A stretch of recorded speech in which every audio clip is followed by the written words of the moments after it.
Vi ste rekli, da je gospa poslanka Zalokarjeva rekla, da je zakon nepopoln, zavajajoč, pravno in sistemsko sporen. To piše na prvih 3 straneh, 23 strani pripomb na zakon, ki je spisala pač pravno zakonodajna služba Državnega zbora.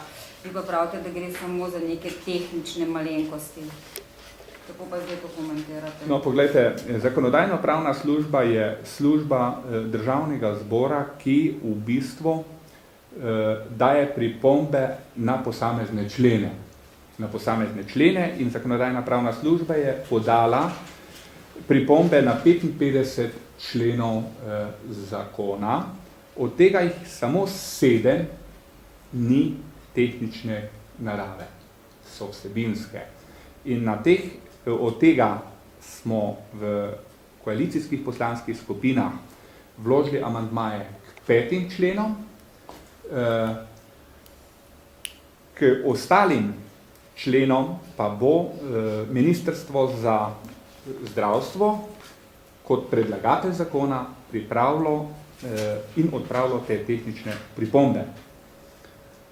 Kaj pa pravite še na komentar gospe Magde Žezvina, ki se pravzaprav s to tematiko zdaj že dolga leta ukvarja in je varuhinja v Mariboru in pravi, da praktično so postopki tako zapleteno napisani, tudi druga društva to menijo in zapleteni, da se jih ljudje, preprosti ljudje, če se jim bo zgodila krivica, pač tega ne bodo posluževali, ker ne bodo znali priti do konca. Poglejte, Mariborska varuhinja pacientovih pravic je varuhinja na lokalnem nivoju. Jaz verjamem, da ima gospa zelo veliko izkušenj, ker že kar lepa leta dela na tem. Vendar ni sprejemljivo, da bi v Sloveniji uvajali vzporedno z varuhom človekovih pravic še varuha pacientovih pravic. Da je pa zakon napisan tako, da bi se težko izvajal, pa jaz skoraj ne bi mogel potrditi, ker zakon je bil usklajevan tudi z stroko. Res pa je, da ni dobil soglasja vseh društev, ki so to želela, tudi ne te lokalne varuhinje človekovih pravic.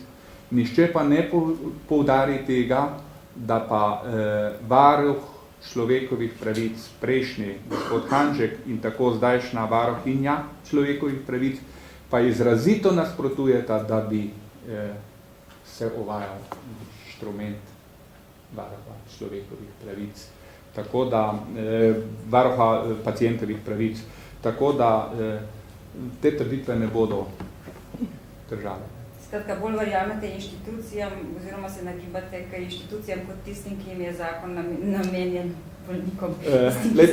Tiste, ki jim zakon pomaga. Tisti, ki jim je zakon namenjen, bodo imeli v Sloveniji na voljo od 3 do 7 zastopnikov in potem to tako imenovano drugostopensko pritožbeno inštitucijo, ki bo sestavljena iz teh 76 predstavnikov, tako da ni bojazni, da bi zakon ne dosegel svojega namena. Kakšna je vsebina teh amandmajev, ki se tičejo teh 7 vsebinskih pripomb zakonodajne pravne službe?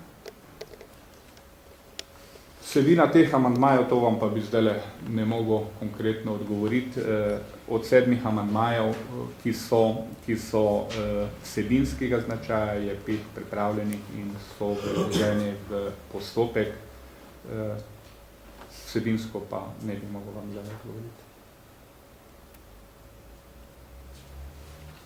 Katja Lenart Vest, govorimo o pacientovih pravicah, pa me konkretno zanima, kako ste pa vi zadovoljni z svojimi pravicami v vlogi pacienta?